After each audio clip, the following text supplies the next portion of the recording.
Et puis pour clôturer cette soirée, lui, c'était prévu qu'il soit là, c'est un clin d'œil qu'il nous fait. Depuis très longtemps, il est connu dans le monde de la télévision, il est connu maintenant dans le monde de l'organisation du vélo. Il aime l'Alpe d'Huez, il s'y trouve bien.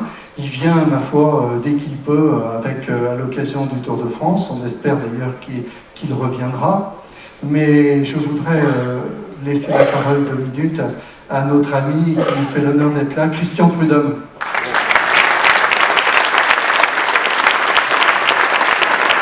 Alors Christian, avant de lui laisser le micro, je voudrais le remercier devant vous parce qu'il a une équipe fabuleuse avec lui, parce que c'est non seulement quelqu'un qui gère une grosse société dans le monde entier maintenant, hein, le Tour de France c'est plus seulement la France, mais surtout par les qualités humaines qu'il a lui-même, mais aussi qu'il a avec toute son équipe, les deux Bernard et bien d'autres.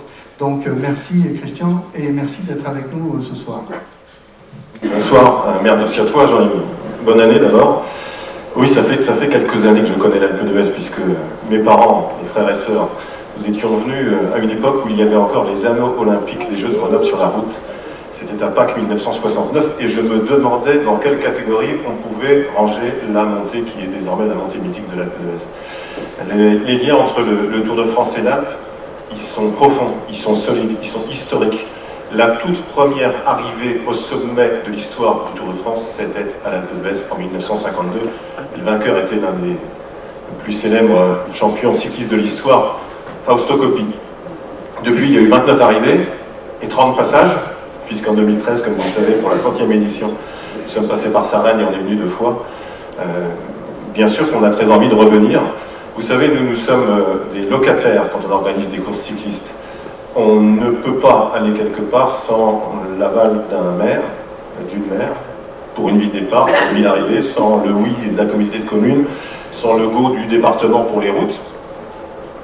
Et même si nous avons 270 candidatures pour 30 à 35 places chaque année, on sait très bien où on se place. Et sans les élus, nous ne pouvons rien faire.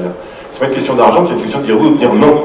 Et c'est vous qui avez la possibilité de le faire. Donc oui, si le conseil municipal, si la communauté de communes, si l'Alpe d'Huez, si vous souhaitez qu'on vienne, on le fera avec plaisir. On vient tous les 2 ans en ce moment, ce ne sera pas forcément ce rythme-là, parce que je dis souvent que le seul dogme, c'est qu'il n'y a pas de dogme, en tout cas dans l'organisation du Tour de France, pas dans l'organisation du terrain, parce que là c'est carré, ça doit être militaire, autrement ça ne peut pas fonctionner. En tout cas, on aime venir à l'Alpe, je l'aime à titre personnel, mais à la limite ça n'a pas d'importance. Je l'aime pour le Tour de France. Je pense que le Tour de France fait rayonner l'Alpe d'Huez, mais l'Alpe d'Huez fait aussi rayonner le Tour.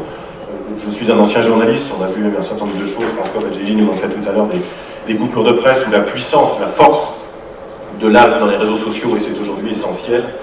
Certains ou certaines d'entre vous ont peut-être eu entre les mains le numéro de l'Express sur la grande épopée du peuple français qui est paru juste avant Noël et qui va de Vercingétorix au général de Gaulle en passant par François Ier, Napoléon, la Révolution française, mais aussi les Frères Lumière ou les grands chefs. Et il y a, j'allais vous dire bien sûr, 2 pages sur le Tour de France.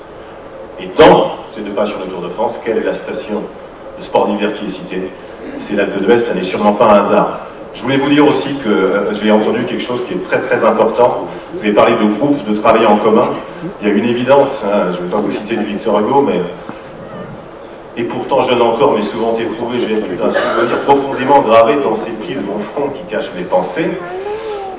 Il ne faut compter que sur soi, mais on ne peut rien faire sans les autres. Il ne faut compter que sur soi, mais on ne peut rien faire sans les autres. Quelle que soit la collectivité, la commune, l'entreprise, le groupe, si on n'est pas soudé, on ne s'en sort pas. C'est valable pour tout le monde, c'est valable pour l'Alpe d'Huez, c'est valable pour le Tour de France, mais c'est surtout valable aujourd'hui pour notre si jolie France. Merci.